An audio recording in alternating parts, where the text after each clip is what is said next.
Hey everyone, my name is Bela. I don't know whose slides are up in there, but I looked into my magic orb and I'm gonna tell you about the future of the web. That's not that distant how you would imagine it would be. So I'm going to walk you through some of the web's upcoming things, and that as a web developer you need to look into and be aware of. Bela. You thought through this. You cannot just hijack my talk. If it's a lightning talk, you already gone like 1 minute over. I'm going to tell these people how to do actual web development if you're going to hijack all my talks all the time. He's making sure. Just let me get this talk. We have 4 minutes already. So, you know the future of the web? It's always, it stands on the shoulders of the people building it. That's the people in this room right now. If you're building the web, you need to be aware of the future, and the future sometimes looks bleak. But what I'm going to talk to you about is show you a few promising things about the web that could actually make you aware to build cool apps. Ben was here talking to you about principles that you should include in your apps. We have learned about a lot of tools that you should build into your app. And I'm going to show you a few other tools. This is a much larger presentation, which even if Bela wouldn't even have interviewed and tried to hijack my lightning talk, I couldn't give you. So I implore you to go to the slides and see for yourself.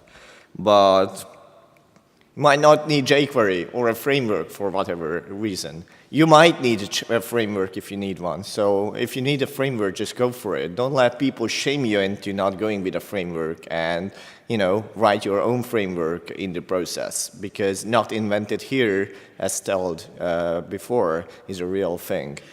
So make sure your applications, your web applications work offline. Make sure that when you do something, you think about all the parts of the world that don't have proper connectivity, the London Underground, which is not very poverty-ridden place as I hear, but you won't get a connection on there. There is a thing that haven't been mentioned to my biggest regret this conference, which is progressive web apps. A lot of people are against it, a lot of people are for it. A lot of people say it's just a scam for Google to get you into paying more ad money for them. That's BS, but also there is something to it. Progressive web apps is what you make them to be. So progressive web apps is a technology, is a bundle of technologies that lets you make applications that could actually compete with current native applications. Read up on it, and please make sure you get some of the principles of working offline, notifying the users, re-engaging the users.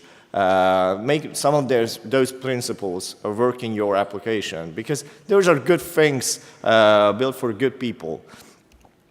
The JavaScript is on world domination. I wrote that article 1 year ago, and it's actually already turning upside down, because JavaScript is moving towards WebAssembly, which will ultimately be the end of JavaScript, because you won't have to make JavaScript code to run your website. You can write your code in any other language and just use a browser to run it.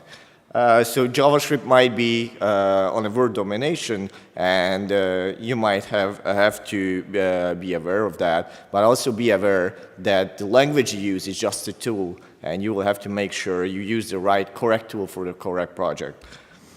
Web is going to hardware. We have seen a lot of talks about tiny gaming machines and tiny network-connected devices. IoT is all the blaze, and you can use the web on that. You can use web interfaces for that.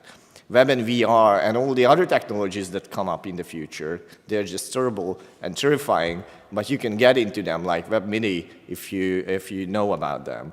So never stop tinkering and fly my sites on slide.is/bela/flocky/ftw.